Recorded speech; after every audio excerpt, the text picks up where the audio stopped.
อันนี้คือมันญี่ปุ่นมันก็ แขกนี่เอา อันนั้นแบบเนี่ยก็แมทไหมบ้างในบ้าน ก็บ่นละบ่เห็นเป็นคู่อันนี้มันอันนี้แม่ธรรมชาติมัน อันนี้ขึ้นบ้านนะขึ้นบ้าน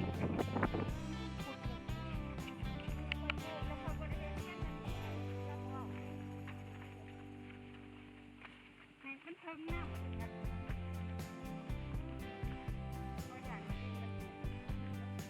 เกลือมันสุ่มเนาะ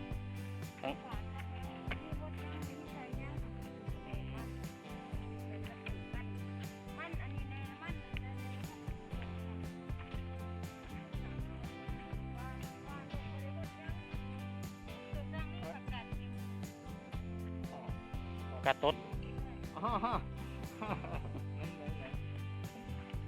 ที่ไปทำน้ำผักเขาก็แถวเชแล้วก็เอาไปทำ กินได้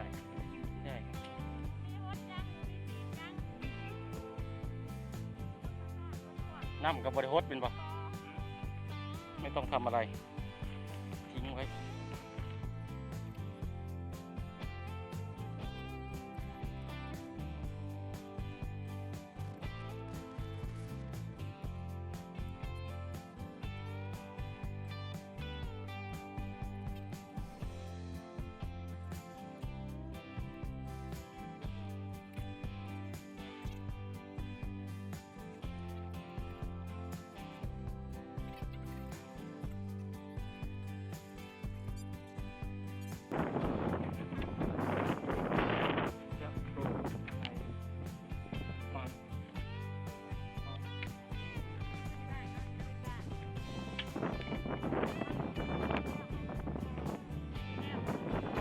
ไม่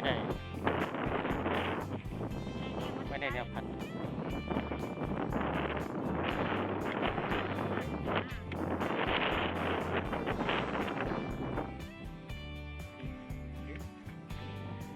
อันนี้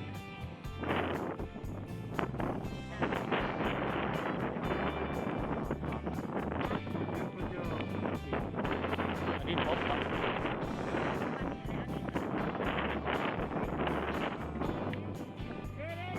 อ๋อ แล้วก็คือเป็นแถว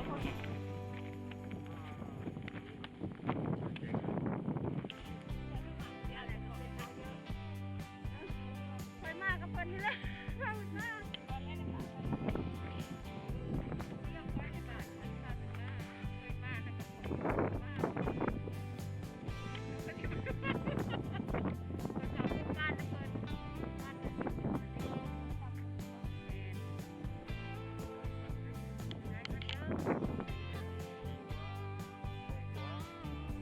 เราว่ามันทนทานกว่าของญี่ปุ่นเดิมนะเราว่าปลูกตัวนี้ก็ได้เราว่าบ่จำเป็นว่าต้องปลูกในญี่ปุ่นบ่มีเนี่ยพัดปลูกเนาะเจ้านะอืม